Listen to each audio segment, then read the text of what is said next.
제가 마지막이어서 굉장히 많이 떨리네요. 제가 강연을 전문적으로 하는 사람은 아니어서 좀 버벅거리는 게 있어도 좀 너그러운 마음으로 이해 부탁드립니다. 우선 제 소개부터 드리겠습니다. 안녕하세요. 건강하고 지속 가능한 K푸드 브랜드 서울 시스터즈를 운영하고 있는 주식회사 푸드컬처랩 대표 안태양입니다.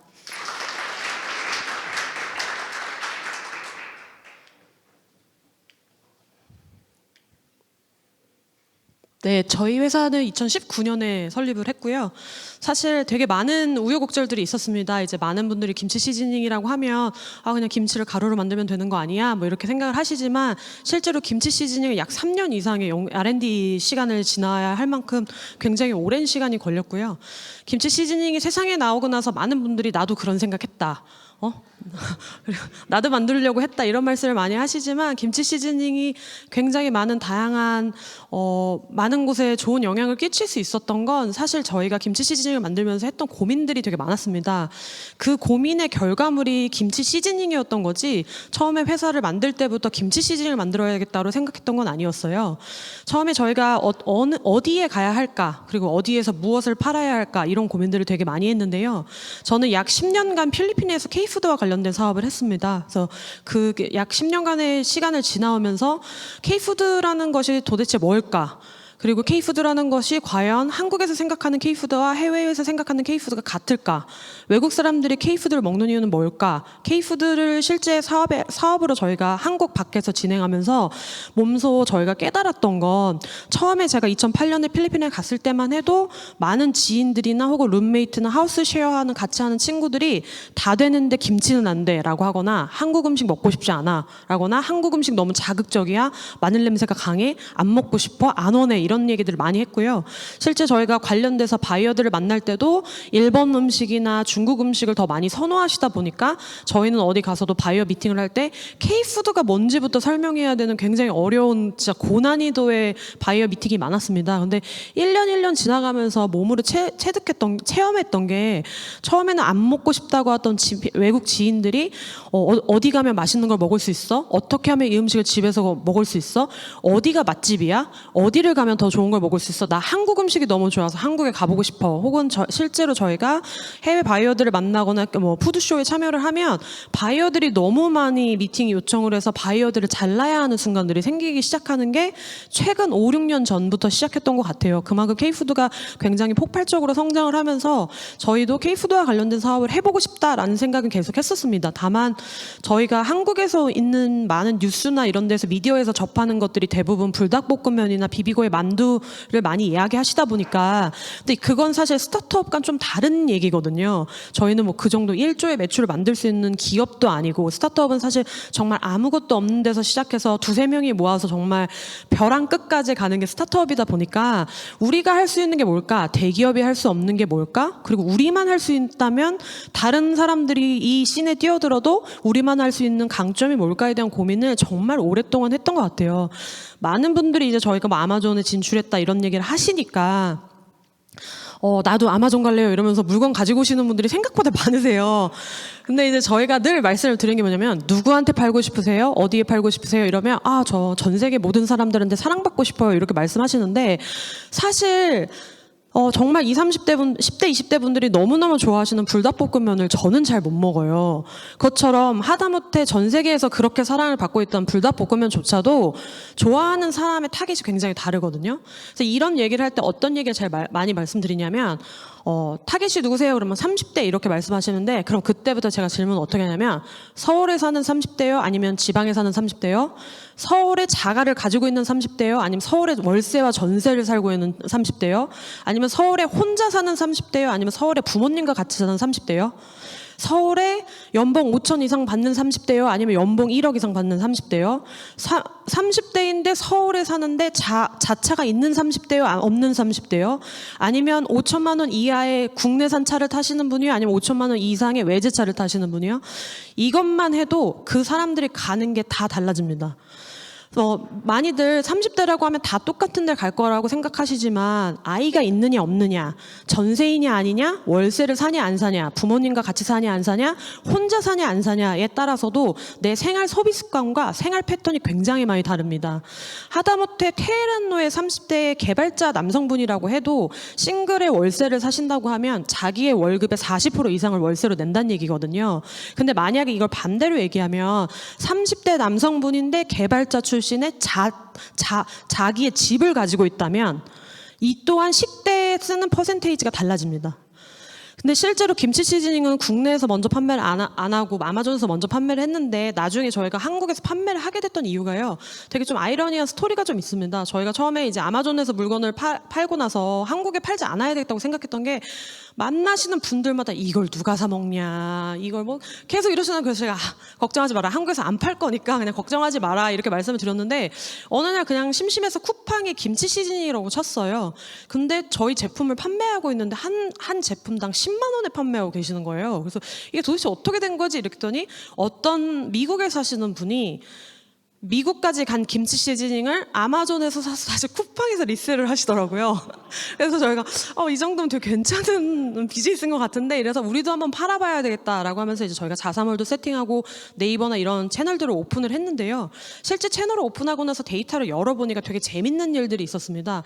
실제 김치 시즈닝을 국내에서 판매할 때 그러니까 정확하게 미국과 한국을 좀 분석을 해보면 한국에서 구매하시는 분들과 미국에서 구매하시는 분들의 데이터가 굉장히 다릅니다. 실제 미국에서 구매를 하시는 분들은 많이들 뭐 K-팝과 K-푸드와 K-드라마를 좋아하는 10대, 20대 여성분들이겠지요? 라고 말씀하시지만 실제 저희가 데이터를 열어보면 40대에서 60대 백인 남성분들의 구매량이 제일 높습니다. 그리고 LA나 뉴욕 베이스의 사람들이 아니라요, 켄터키나 휴스턴 같은 곳에 있는 분들이 구매를 많이 하세요. 그것처럼 굉장히 다른 데이터가 나오잖아요. 한국에서의 데이터는 더 재밌습니다. 30대 서울에 기반으로 하는 싱글 남성분들의 구매량이 제일 많아요. 그래서 저희가 도대체 왜일까? 그래서 제가 이제 궁금한 걸 좀 잘 못 참는 스타일이라 실제로 저희가 그런 고객들한테 직접 전화를 돌립니다. 왜 구매하세요? 뭐 때문에 구매하세요? 뭐에 쓰시려고 구매하세요? 어떻게 사용하세요? 이렇게 물어보면 30대에 결혼하지 않은 싱글 서울에 거주하시는 싱글 남성분들 중에 주 4회 이상 헬스장을 가시는 분들이 꽤 되시더라고요. 근데 저는 사실 그게 여성분들과 좀 달라요. 여성분들이 이제 다이어트 시즌에 되게 열심히 가신다면 남성분들은 주 4회 이상 헬스를 가는데 회식도 안 가고 또 따로 술자리를 갖지 않으면서 자기 몸을 관리하시는 남성분들이 구매를 많이 하시더라고요. 그래서 왜 구매하세요 했더니 그런 남성분들이 이제 몸을 생각하시면서 가는데 요리는 되게 귀찮은 거예요. 그리고 요리를 하기에는 집도 너무 작고, 그러니까 또 이게 좀 달랐는데요. 저희 그래서 좀 뎁스 있게 질문지를 만들어 봤더니 한국에 있는 여성분들은 대부분 닭가슴살을 구매하시면 어떤 거 구매하시냐면요, 막 인절미 맛 닭가슴살, 양념치킨 맛 닭가슴살, 막 닭강정만, 그래서 막 스테비아 들어가 있는 걸 구매하신다면 남성분들은 좀 다릅니다. 남성분들은 1kg, 2kg 냉동 닭가슴살을 사요. 쿠팡에서. 그래서 그거를 다 때려놓고 삶아요. 그 다음에 비닐봉지 하나씩 다 각 개별 포장을 해서 냉동실에 넣어놨다가 그걸 그냥 하나 뜯어서 전자레인지 돌려 먹습니다. 많이들 고개를 끄덕이시는 남성분들이 있는데 사실 저는 남자는 아니어서 되게 많이 물어봅니다. 고객님들한테 어떻게 구매하셔서 어떻게 사용하세요? 닭가슴살에 사용해요 이러면 제가 생각했을 때 닭가슴살은 양념치킨만 닭가슴살이면 거기에 김치를 넣었을 때 맛이 될까? 이러면 이런 얘기 많이 하시더라고요. 아니요, 저는 그렇게 안 먹고 하림에 1kg 한 5kg짜리 냉동 닭가슴살 그냥 벌크로 사가지고 그거 그냥 다 삶아서 냉동실에 넣는다. 그러니까 그렇게 되면 당연히 아무 맛도 없잖아요. 거기에 소금 후추만 찍어 먹기는 맛이 없으니까 그거에 이제 다 계란에 고구마에 밥 조금에 현미밥 한 다음에 이제 그 닭가슴살에 김치 시즈닝을 뿌려 먹는다, 이런 말씀을 많이 하시면서 실제로 구매하시는 분들의 데이터가 되게 중요하구나. 그래서 저희가 실제로 김치 시즈닝을 만들 때 제일 많이 고민했던 건 김치 시즈닝 만들어서 아마존에서 1등 해야지, 이게 아니라요. 우리가 어디서 팔 거냐. 왜냐면 잘 생각해 보시면 어떤 제품을 사실 때요, 라면만 해도 편의점에서 구매하실 때는 라면을 번들로 구매하시지 않잖아요. 하지만 이마트 가면 번들로 구매하지 않나요? 코스트코 가면 더 크게 구매하시잖아요. 그것처럼 국내에서 구매를 하신다고 해도 채널에 따라서 판매하는 방식이 달라집니다. 왜냐하면 편의점에 편의점에서 구매하실 때는 대부분 작게 구매하시고 소량 구매하시고 자주 구매하시고요. 이마트나 코스트코를 가는 것만 해도 채널에 따라서 구매하시는 방식이 다르고요. 멤버십이 있냐 없냐에 따라서도 구매하는 방식이 굉장히 많이 달라집니다. 그래서 저희는 어떻게 했냐면 모든 사람한테 사랑받을 수는 없다. 다만 한 사람한테도 사랑받으려면 어디로 가야 할까? 그리고 만약 우리가 채널을 아마존으로 정한다면 아마존에서 어떻게 해야 팔릴까에 대한 고민을 많이 했어요. 그러니까 어떤 제품을 만들어서 아마존 가서 1등에서 대박 나야지 이게 아니라 저희가 만약 아마존이라는 채널을 결정했다면 아마존에서 팔릴 만한 제품은 뭐지? 왜냐하면 아까 말씀드린 것처럼 채널에 따라서도 그 스펙이 달라집니다. 100g으로 만들지 500g으로 만들지 1kg로 만들지 100kg로 만들지 달라지기 때문에 만약 저희가 아마존이 아니라 오프라인 채널에 들어갔다면 100g짜리가 아닌 다른 시즈닝으로 갔을 수도 있잖아요. 그것처럼 아마존으로 가려고 저희가 이미 채널을 결정했기 때문에 아마존에 가려면 어떤 제품이 나와야 하느냐. 그리고 그때부터 데이터 분석을 했던 것 같아요. 그래서 실제로 저희가 제품을 만드는 시간보다 어떤 제품을 어디에서 누구에게 어떻게 만들 거냐에 대한 고민을 굉장히 오랫동안 했습니다. 그래서 실제로 다들 되게 재밌는 일화가 제가 한 1년 전쯤에 아마존 코리아 대표님을 만났는데 이런 말씀을 그냥 우스갯소리로 하시더라고요. 미국 아마존에 김치 시즈닝 카테고리가 생겼다는 거예요. 근데 이제 왜냐면 이제 김치 시즈닝이 잘 됐다라는 이야기를 많이 들으시고 다들 너도 나도 김치 시즈닝을 만드셨어요. 근데 되게 재밌는 게 저희가 처음에 이 김치 시즈닝을 만들 때 저희가 페르소나를 작성을 하는데요. 그때 페르소나가 뭐 이런 페르소나의 한 줄이 있었어요. 어디를 가나 들고 다닐 수 있었으면 좋겠다. 이런 페르소나가 있었는데요. 그 페르소나를 생각하고 저희가 프랑스 파리에 있는 공항이나 미국 공항에 가서 이렇게 실제 외국 고객들의 여행 패턴을 좀 봤어요. 저는 2박 3일만 제주도 가도 트렁크 가방 가져가야 되거든요. 필요한 게 되게 많아요. 근데 외국인 분들이 아무 때나 들고 다닐 수 있었으면 좋겠다 하고 공항을 자세하게 보니까 일주일 여행을 가고 3박 4일 이렇게 해외 출장을 가는데도 그냥 백팩 하나 아주 가벼운 백이나 아주 작은 트렁크 가방을 가져가시다 보니까 그냥 비행기 안에 들고 타는 거예요. 그러면 그때부터 고민했던 건 비행기 안에 들고 탈 수 있는 시즈닝이 되려면 김치 시즈닝은 비행기 레귤레이션에 걸리면 안 된다였어요. 그래서 그런 김치 시즈닝이 비행기 레귤레이션에 걸리지 않으려면 비행기 레귤레이션상 몇 g까지 들고 탈 수 있을까 했던 게 100g이었습니다. 근데 지금은 그런 거에 대한 고민 없이 그냥 김치 시즈닝 이꼴 100g이 됐어요. 그래서 원래 김치 시즈닝 100g 저 통을 찾으려고 전국을 다 수배했는데요. 어떤 문제가 있었냐면 김치 시즈닝이 나오기 전에는 많이들 아시는 허브맛 솔트 아니면 다시다밖에 없었어요. 가루형 조미료가 우리나라에. 근데 허브맛 솔트는 50g이 안 되고요. 다시다는 1kg 500g이 돼요. 그러다 보니까 중간에 있는 사이즈가 없는 거예요. 근데 저는 100g이 비행기 레귤레이션에 걸리지 않겠다라는 생각을 하고 나서 100g짜리 이제 통을 찾기 시작했는데 전국을 다 수배했는데 없다는 거예요. 그래서 정말 여기저기 다 수소문했더니 한 제조사에서 있대요. 근데 이게 왜 있냐고 했더니 그 금형 몰드를 뜨는 제조사 대표님께서 왠지 100g이 될 것 같다는 삐를 받고 만드셨는데 안 돼서 창고에 가득 쌓아 놓으신 거예요. 그래서 그럼 저희가 이걸 전량 다 가져가겠다. 이래서 되게 좋은 가격에 주셨어요. 근데 그리고 나서 저희가 이 제품을 팔기 시작했더니 모두 다 김치 시즈닝은 100g이 되어야 된다는 거예요.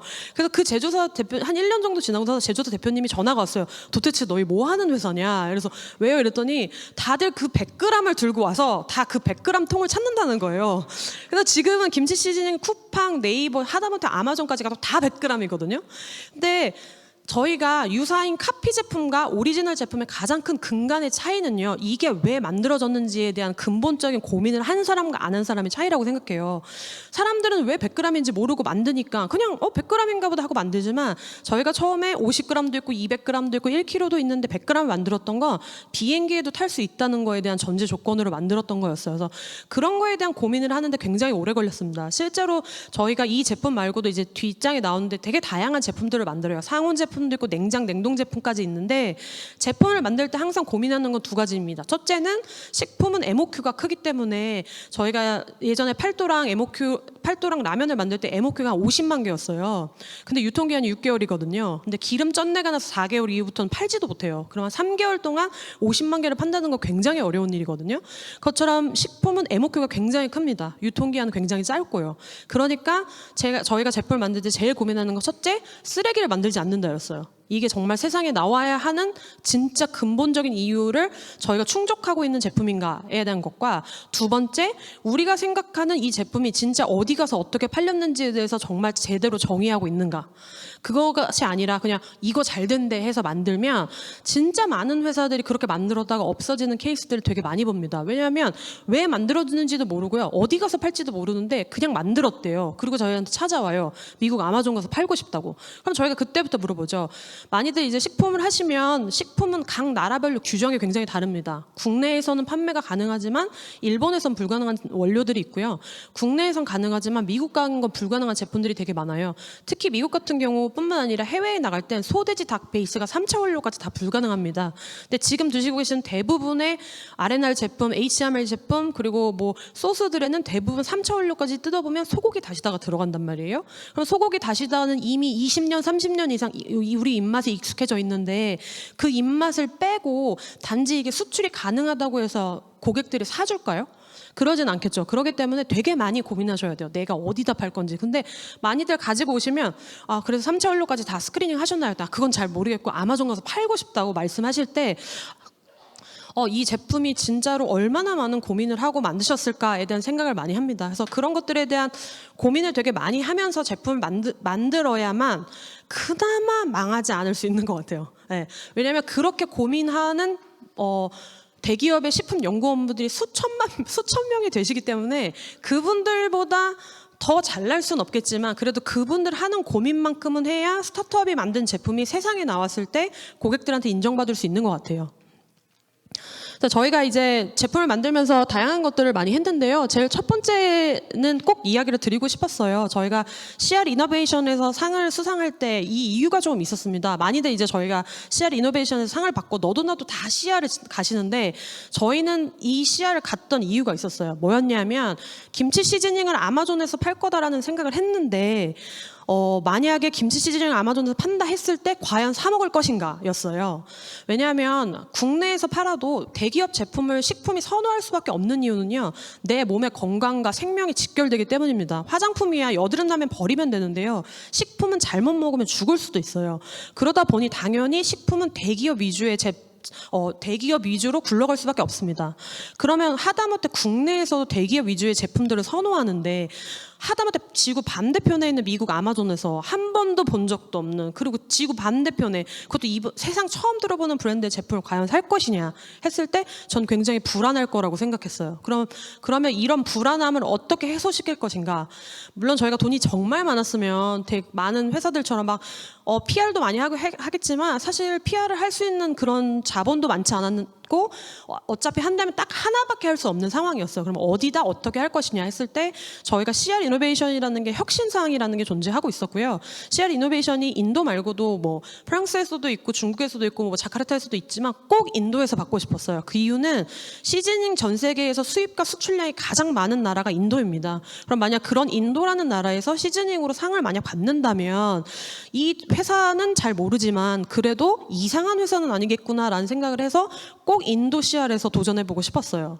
근데 그때 사실 많은 고민을 했었어요. 인도라는 나라를 가본 적도 없고 인도 너무 무섭고 그리고 돈도 많이 드는데 과연 갔을 때 저희가 상을 못 받으면 어떻게 할 것인가. 그래서 더 많이 준비를 했던 것 같아요. 이 제품이 제가 먹고 싶은 제품이 아니라 그 나라에 있는 현지인들이 먹고 싶다면 어떻게 만들어져야 하는가. 이런 거에 대한 고민을 충분히 하고 그리고 나서 이제 저희가 도전을 했고요. 그래서 이렇게 상을 받게 되었습니다. 제가 너무 말을 길게 하는 건 아니겠죠? 네. 저에게 얼마만큼의 시간이 더 남았을까요? 네네. 딱 그럼 10분은 끝내겠습니다. 그래서 많이들 이제 저희를 알아봐 주시는 건 유퀴즈 덕분이었던 것 같긴 했습니다. 유퀴즈에 나와서 너도 나도 이제 막 엄청 연락을 많이 받았어요. 정말 신기했던 게 그때 당시에 이제 전화기를 이제 저희 집에다 놔뒀었는데 누가 제일 많이 사셨는지 아세요? 그때는 딸을 가지고 계신 아버지들이 그렇게 많이 사셨어요. 왜냐하면 이제 저도 이제 여동생이랑 같이 사업을 하다 보니까 딸을 가진 아버지께서 우리 딸들도 이렇게 됐으면 좋겠다라는 응원의 마음으로 되게 많이 구매를 해주셨습니다. 너무 좋죠. 그렇게 해서 구매량이 진짜 많아서 정말 박스를 싸면서 울기도 했었어요. 왜냐면 그때는 직원도 많지 않았고 뭐 3PL이나 3점 물류가 되어 있는 상황도 아니었는데 주문은 계속 쏟아지고 고객들은 계속 뭐라고 하고 뭐 제품 당장 달라 지금 달라 막 이렇게 아우성을 치니까 박스를 싸면서 정말 많이 울었는데요. 그때 제가 이 내용을 왜 적어놨냐면 그때 제가 정말 존경하는 사업 선배님이 저한테 하루는 저를 부르시더라고요. 그러더니 저한테 네가 하고 싶은 게 인플루언서니 아니면 사업가니 이렇게 물어보시더라고요. 그래서 저는 사업가가 되고 싶습니다 이랬더니 그러면 지금부터 유퀴즈 이후부터 너에 대한 색깔을 다 지워야만 한다 이런 말씀을 많이 하셨어요. 왜냐하면 안태양이 좋아서 사는 건 제가 혹시나 뭔가 문제가 생기거나 이러면 이 회사는 망할 수도 있잖아요.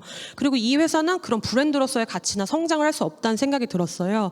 그래서 그때부터는 상세 페이지부터 저와 제 동생의 사진을 지우는 작업들을 굉장히 오랫동안 했습니다. 그래서 예전에는 실제로 네이버 리뷰에 안태양 화이팅, 자매 화이팅, 자매 힘냈으면 좋겠어요 이런 얘기가 많았다면 점점 1년, 2년씩 저희의 색깔을 지우는 작업들을 하면서 이제는 서울 시스터즈가 자매가 하는지 누가 하는지 잘 모르시면서 그냥 서울 시스터즈에서 구매한다라는 고객들이 되게 많이 생겨나고 있는 건 저희가 하고 싶었던 건 안태양이 어딘가에 나와서 혹은 유퀴즈에 나와서가 아니라 서울 시스터즈라는 브랜드라면 믿고 구매할 수 있다라는 이 브랜드에 대한 이미지를 만들고 싶었어요.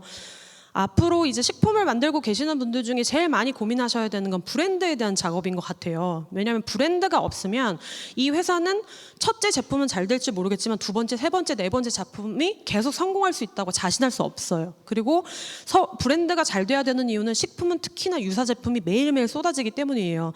정말 재밌는 일화로 유퀴즈가 나오고 예고편이 나왔을 때, 그러니까 이게 본편이 아니라 전편에 예고편이 3초 정도 나왔는데요. 그 3초 정도 나왔을 때 이미 주문량이 한 1000건 이상 찍혔어요. 그리고 사실 여기 작가님이 어디 가서 말하지 말라고 해서 전 그런 말 되게 잘 듣는 편이라 부모님한테도 말씀을 안 드렸거든요. 근데 부모님이 예고편 3초로 보시고 전화가 오셨어요. 너 혹시 TV 나오냐고. 그럴 정도로 이 3초를 가지고 사람들이 과연 알까 했는데 어떤 일이 발생했냐면 유퀴즈 실제로 본방이 나오는 7일 동안 유사 김치 시즈닝이 쏟아졌어요. 그래서 네이버에 저희가 아예 안 보이게 돼버렸어요. 왜냐하면 그분들은 돈을 주고 광고를 하고 CPC 광고를 돌렸고 마케팅이나 이런 블로그 작업들을 하시다 보니까 실제 김치 시즈닝이나 김치 가루를 쳤을 때 저희가 1페이지에서 아예 완전히 사라져버리는 상황이 돼버렸었어요. 그러니까 그런 상황들을 저희가 겪으면서 김치 시즈닝이 메인이 아니라 브랜드로서 성장해야 된다는 생각을 굉장히 많이 했습니다. 그리고 브랜드로 성장하지 못하면 김치 시즈닝 만드는 회사로 끝나겠구나라는 생각을 많이 했습니다. 그래서 저희가 계속 고민했던 거 뭐였어요? 서울 시스터즈는 과연 어디로 가야 할 것인가? 그래서 그때 계속했던 고민은 건강과 다양성과 매운맛이었습니다. 늘 키워드를 잡고 제품을 만들어요. 많이들 저희가 제품이 이제 굉장히 다양하게 보여드리려고 가지고 왔는데 제품들이 굉장히 다양하게 이렇게 나오다 보니까 그냥 다 만드는 거 아니야라고 하지만 아까 말씀드렸던 그 3가지의 키워드 안에서 제품을 만듭니다. 실제로 이게 정말 우리가 생각하는 키워드 자체에서 이게 이 제품이 정말로 정말로 일치성을 가지고 있는가. 근데 많이들 대표들이 제품을 만들다가 많이 헷갈리거나 혼동이 되는 경우가 뭐냐면요. 제품이 한두 개 나오기 시작하면 이래저래 말하는 사람들이 정말 많아요. 이건 이래서 좋고 저건 저래서 좋고 김치 시즈닝 만들었으니까 된장 시즈닝 만들고 간장 시즈닝 만들고 고추장도 만들고 간장도 만들고 불닭볶음면이 대사라는데 매운 라면도 만들어야 되고 만두가 된다. 이렇게 하면서 얘기를 듣다 보면 뭐가 정답인지 굉장히 많이 헷갈립니다. 그리고 어떤 게 정답이고 어떻게 가야 되는지 모르겠고 막 옆에 있는 데는 막 진짜 불닭볶음면 비슷한 거 만들었는데 대박 났다고 하니까 나도 만들어야 되나라는 생각에 계속 휩싸이게 되거든요. 그래서 계속 고민해야 돼. 내가 가지고 있는 브랜드의 아이덴티티가 정확하게 뭔지. 근데 브랜드의 아이덴티티를 만드실 때 굉장히 빨리 생각하시는데요. 브랜드의 아이덴티티는 생각보다 오래 걸려요. 그래서 여기 있는 분들이 그래도 제 강연을 듣고 이게 쓸데없는 시간은 아니겠구나라고 할 수 있는 것 중에 그냥 쓸데없는 시간이 아니려면 저희가 하는 팁을 하나 드리자면요. 이 브랜드의 10년과 창업자의 10년을 굉장히 디테일하게 적습니다. 왜냐하면 창업자는 그 브랜드를 거의 생산한 거예요. 출산해서 아이를 낳은 거거든요. 그래서 이 브랜드는 창업자하고 떨어질 수 없어요. 근데 어떤 문제가 생기냐면 창업자가 아이를 낳았는데요. 오늘은 대치동에서 대치 퀴즈로 지내고 싶다가 내일은 제주도 가서 뛰어놀게 하고 싶다가 그 다음날은 호주에서 유학을 시키고 싶은 거예요. 그럼 과연 이 아이는 어떻게 클까요? 정말 일관성이 없어질 수 있기 때문에 창업자가 생각하는 10년, 왜냐면 내 삶의 그 패턴을 맞춰가거든요. 이 얘기를 왜 드리냐면 최근에 아는 지인의 브랜드 작업을 하는데 화장품을 만들고 싶다는 얘기를 하더라고요. 근데 이런저런 얘기를 막 하다가 자기는 뭐 돈을 많이 벌면 뭐 이런 얘기를 하더라고요. 돈을 많이 벌면 아프리카에 뭐 우물을 짓고 싶어요. 이런 얘기를 하더라고요. 그러면 이게 왜 중요한지 아세요? 그런 생각을 가지고 있는 창업자의 라이프에 10년의 그 우물이나 이런 게 들어가 있는데 만약 내가 만드는 브랜드에서는 쓰레기를 잔뜩 만들고 있다면 어떻게 될까요? 그럼 브랜드의 일치성이 없는 거예요. 그래서 창업자의 10년과 브랜드의 10년이 얼라인이 되려면 그 누구에게도 물어보지 않는 나만의 10년을 만드셔야 됩니다. 그래서 그 10년을 통해서 내가 생각하는 브랜드에 대한 아이덴티티가 뭘까? 단순히 그냥 나 요즘 주변에서 들었는데 뭐 다이버시티라는데 이게 아니라 그건 그냥 그 사람의 아이덴티티고요. 내가 생각하는 아이덴티티가 뭔지에 대해서 다른 사람이 아닌 내 스스로 충분히 고민하시는 시간을 충분하게 가지시길 바라요. 그리고 브랜드의 10년이 중요한 이유는 뭐냐면 이런 거예요. 내가 계속 투자를 받을 것인가, 아니면 내가 회사를 엑시트할 것인가, 혹은 내가 회사를 상장시킬 것인가, 아니면 내가 회사를 이세 경영을 할 것인가에 따라서 오늘 하는 결정이 달라집니다. 네. 이건 아마 지금 창업을 고민하시거나 창업을 하고 계시는 분들이면 충분히 이해하실 것 같아요. 왜냐면 내가 투자 라운드를 계속 도는 비즈니스 간다는 게 나쁜 건 아니지만 그렇게 된다면 내가 하고 있는 내 브랜드뿐만 아니라 내가 함께하는 그리고 이미 우리를 믿고 투자해주는 투자자들의 의견도 당연히 일치되어야 된다고 생각해요. 그럼 그거에 맞는 의견을 성장세에 맞춰서 가야 되겠죠? 근데 만약 내가 이세 경영을 한다, 이건 또 다른 얘기예요. 그렇기 때문에 오늘은 상장을 생각했다가 내일은 매각을 생각했다가 그 다음날 M&A를 이렇게 될 수는 없어요. 그러니까 내가 생각하는 내가 만든 이 내 브랜드의 10년이 뭔지에 대해서 충분히 고민해 보실 필요가 있을 것 같아요. 이걸로 마무리를 하려고 하는데요.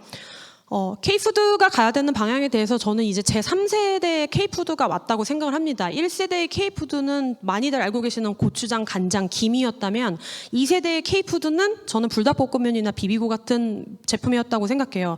3세대의 K푸드는 과연 뭘까라고 생각했을 때 저는 로컬과 다시 결합하는 게 3세대의 K푸드라고 생각합니다. 다만 로컬과 결합한다는 것이 웰가에 대한 고민을 해보셔야 돼요. 단순히 국내산 농산물이 중국산 농산물보다 더 좋아서일까요? 그리고 근데 이제 많이들 헷갈리시는 게 해외 수출을 고려하시거나 고민하시면서 자꾸 국내산 농산물이어서 진짜 맛있고 건강해요. 이걸 계속 어필하세요. 근데 외국에 계신 분들 입장에서는 국내산 농산물도 외국산 농산물이 아닐까요? 네. 그리고 이 얘기를 제가 반대로 이렇게 드려요. 내가 한국 음식을 너무 좋아하는데 어떤 베트남 사람이 저한테 와서 매일매일 쌀국수가 제일 맛있으니까 다른 거 먹지 말고 된장찌개도 먹지 말고 김치찌개도 먹지 말고 오늘부터 매일매일 쌀국수 드세요. 그럼 어떠실 것 같아요, 기분이? 굉장히 안 좋지 않나요? 근데 우리가 그렇게 K푸드를 판매하고 있는 거 아닌지 어필하고 있는지 다시 한번 고민해 보실 필요가 있어요. 그 사람 입장에서는 K푸드 안 먹어도 살 수 있어요. 그리고 이미 다양한 음식들이 너무 많고요. 그렇다면 K푸드를 왜 먹어야 할까 했을 때 저는 로컬에서 답을 찾은 건 스토리 때문이었습니다. 단순히 맛있다, 맛없다는 되게 주관적인 이야기라고 생각해요. 왜냐하면 저한테는 불닭볶음면이 맛이 없어요. 근데 누구한테 불닭볶음면이 너무 맛있잖아요. 누구한테는 SM 뽀드득이 너무 맛있을지 모르겠지만 저한테는 아닐 수 있잖아요. 누구한테는 이 맛집이 맛있는 이유가 가족과 10년 이상 간 단골집이어서 맛있을 수 있고요. 누구한테는 여기 맛집이 내가 제일 좋아하는 친구랑 가서 맛집일 수도 있어요. 그만큼 맛있다는 굉장히 주관적 요소입니다. 그래서 상세 페이지나 혹은 외국 사람에게 그리고 판매를 할 때 이건 너무너무 맛있으니까 드세요. 이건 너무 어불성설이에요. 근데 그분이 만약에 맛 없다고 하면 어떻게 하실 거예요? 네. 그것처럼 각자 생각하는 게 다르기 때문에 맛있다라는 걸로 어필하는 것이 아니라요. 내가 만약 이 제품을 팔려면 지금 시중에 나와 있는 수많은 K푸드 브랜드 그리고 수많은 제품들 중에 우리만의 아이덴티티를 어디서 찾을까 했을 때 저희는 로컬에서 찾은 거였고요. 3세대의 제품은 1세대의 제품과는 다릅니다. 1세대의 제품이 단순 로컬이었다면 3세대의 로컬은 기술력과 만나야 된다고 생각합니다.